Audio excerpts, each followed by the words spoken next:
आप देख रहे हैं न्यूज नाउ 24/7 ताज़ा खबरों के लिए हमारे साथ बने रहें। कांग्रेस अध्यक्ष मल्लिकार्जुन खड़गे ने कहा, संसद में हमने नियम 267 के तहत अदानी का मुद्दा उठाया।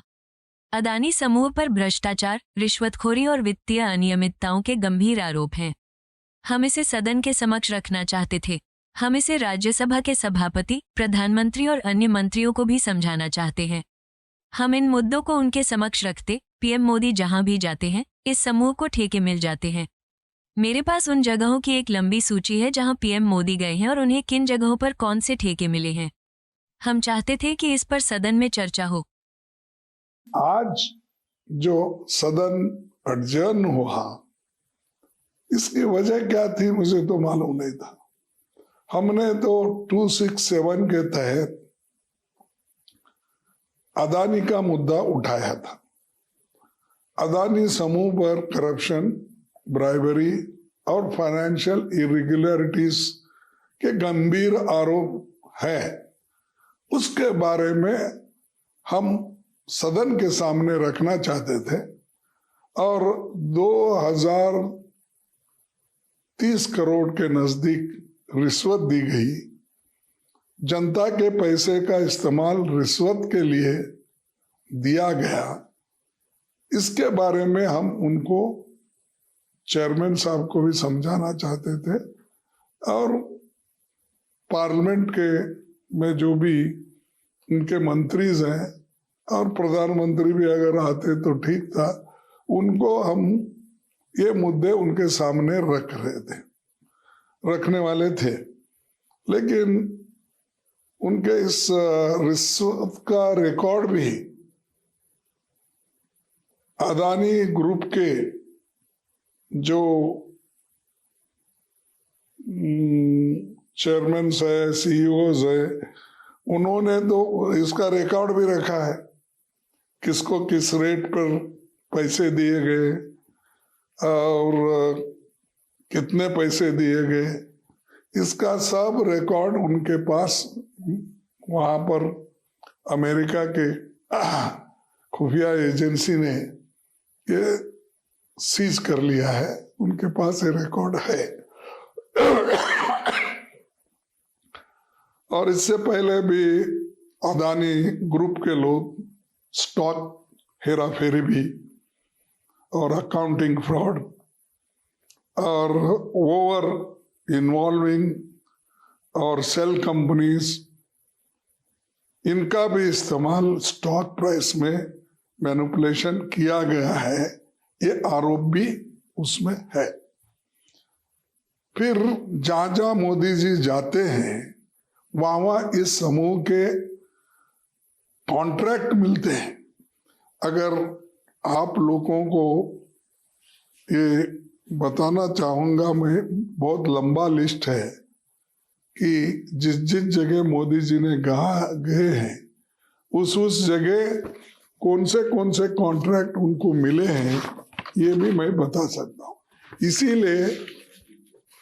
इसीलिए हम ये चाहते थे कि इसको डिस्पैशनेटली हाउस में डिस्कशन हो। इसीलिए हमने 267 के तहत आज के जो भी ये है बिजनेस है, उसको आप पोस्टपोन करो और सिर्फ इसके ऊपर चर्चा ले लो। क्योंकि आप देखेंगे कल पेपरों में, मीडिया में भर भर के आ रहा है जो चीज देश का नुकसान हो रहा है और जिसमें डायरेक्टली जो दुनिया का भरोसा हम पे उड़ रहा है, तो उस वक्त हम ये चीजें हाउस में लाना जरूरी है। देश को बचाने के लिए हमने ये मुद्दा उठाया था, ताकि हाउस को डिस्टर्ब करने के लिए नहीं। ले जो मोदी कहते हैं हाउस को डिस्टर्ब करते हैं, हुड़दंग मचाते, वो ये हुड़दंग है। उन्होंने खुद ही बांग्लादेश गए और वहां पर अदानी को झारखंड इलेक्ट्रिसिटी एक्सपोर्ट उन्होंने जून 2015 में वहां विजिट किया था बांग्लादेश को। वो प्रोजेक्ट उसको अलोकेशन करने के लिए दिए। मलेशिया मेगा कंटेनर प्रोजेक्ट वो मार्च 2017 में गए थे, वहां उनको अप्रैल 2017 में ये कॉन्ट्रैक्ट मिला। इजराइल ड्रोन मैन्युफैक्चरिंग हाइपोपोर्ट एक्वायर्ड, और ये जुलाई 17 को गए थे, दिसंबर 2018 में वो इनको मिला। और सिंगापुर गए प्राइम मिनिस्टर, वहाँ investment of 1000 crore in Adani port by state owned Singapore investment firm. ये उनका विजिट हुआ 2018 में, और जून में 2018 वहां पर उनको कॉन्ट्रैक्ट मिला। इसी ढंग से श्रीलंका कंटेनर टर्मिनल पोर्ट 2020 को गए, प्राइम मिनिस्टर विजिट किए, वो 2020 को उनको कॉन्ट्रैक्ट मिला अदानी ग्रुप को। नेपाल गए, take over of 2 international airport, वो जून 2013 में ये गए, और ये ऑनगोइंग प्रोसेस चल रहा है। तंजानिया 30 साल की एग्रीमेंट और कंटेनर टर्मिनल ऑपरेशन का है। ये अक्टूबर 2023 को हुआ, लेकिन विजिट हुआ उनका मई 2024 में ये भी हुआ। कीनिया में मेन इंटरनेशनल एयरपोर्ट दिसंबर 2023 में हुआ, और मार्च 2024 9 प्रोजेक्ट स्टैंड्स कैंसल्ड। उसमें गड़बड़ी है, इसीलिए कीनिया के प्रेसिडेंट ने इसको कैंसल कर दिया वहां के लोकल लोगों के डिमांड से। देखिए, ये बाहर के लोग आकर हमारे देश को लूट रहे हैं, इसीलिए इस फर्म का बदनामी हो गया है, इसीलिए हम नहीं चाहते कि ये हैंडओवर उनको करे, तो वो भी हो गया। लेकिन प्राइम मिनिस्टर दिसंबर 2023 में गए थे वहां। तो वियतनाम में planned investment in 2 airports and development of seaport, ये जुलाई अगस्त 2024 में गए थे, prime minister Modi ji visit किए। ये चल रहा है काम, ऑनगोइंग। उसी के साथ Greece acquires stakes in 3 Greek ports, तो ये 3 पोर्ट एक्वायर करने के लिए उन्होंने बात चल रहा है।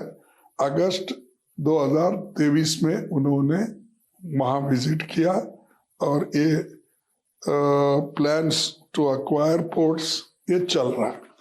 मैं इसलिए आपको बता रहा हूं कि ये इतने ज्यादा प्राइम मिनिस्टर गए हैं, वहां इनको कॉन्ट्रैक्ट मिला है। बगैर इनके आशीर्वाद से, बगैर इनके सपोर्ट से, कौन सा देश इतने देशों में इनके साथ ही करता है? There are so many reputed companies, investors in India, सब छोड़ के इनको, और वो कहाँ पहले जाते हैं? इनसे पहले वहां पर ये सब होता है। ये इससे हमको यही कहना है कि मोदी जी के सपोर्ट से ये सब कुछ हो रहा है, इसका असर देश पे पड़ रहा है। ये हम उठाना चाहते थे, लेकिन इसको हमको मौका नहीं दिया गया। और उसी के साथ एक कंपनी के बिजनेस इंटरेस्ट को बढ़ावा देने और भ्रष्टाचार को प्रमोट करने, रिश्वत के भुगतान को फैसिलिटेट करने के केंद्र सरकार के ये PSU और SECI की भूमिका को लेकर सवाल है। ये सवाल उनके लिए है और ये जहाँ जहाँ मोदी जी जाते हैं वहाँ वहाँ इस कंपनी को इन लोगों को कॉन्ट्रैक्ट मिलता है। ये कैसा मिलता है? तो ये सवाल हम उठाए थे ताकि इसका डिटेल चर्चा हो, लेकिन बदकिस्मती है कि इसको हमको चर्चा करने के लिए सरकार ने कुछ भी नहीं बोला, रिएक्ट नहीं किया। और खैर चेयरमैन साहब ने हमको ये बोला, नहीं ये मुद्दा उठा नहीं सकते, हम पहले इसके बारे में ऐसे डिसीजंस लिए हैं कि ऐसे कोई भी 267 में हम मौका नहीं दे सकते, ये उनका कहना है। लेकिन 267 में ऐसे जरूरी मुद्दे उठाने के लिए ही 267 है, नहीं तो वो रूल आना ही नहीं चाहिए। किस लिए लाए? ऐसे अर्जेंट इश्यूज को उठाने का, जैसा मणिपुर जैसा इश्यू है, जैसा कि परसों एक बहुत बड़ा हादसा हुआ मस्जिद के पास, तो ऐसे चीजों को उठाने के लिए ही ऐसा ये रूल है, ये क्लॉज है। देयरफॉर हम ये चाहते हैं कि इनको उठाने के लिए हमको मौका देना चाहिए, और हम ये चाहते हैं कि इसको ज्वाइंट पार्लियामेंट्री कमेटी जेपीसी गठित किया जाए, और जेपीसी में सब मालूम होता, खुला होता, उसमें हम सारे फाइल्स मंगा सकते हैं, सारे लोग, और उसमें उनके पार्टी के लोग ज्यादा रहते हैं, हमारे लोग रहते हैं, दूसरे पार्टी के लोग रहते हैं, हर एक को रिप्रेजेंटेशन उसमें मिलता है। और वो मिलने के बाद जो दूध का दूध पानी का पानी हो जाएगा। इसीलिए हमारी डिमांड है कि जेपीसी गठित करो, सच्चाई बाहर आने दो, और मोदी जी जो ऐसे बाहर बोलते हैं वो उसके बजाय अपनी छवि ठीक कर लो।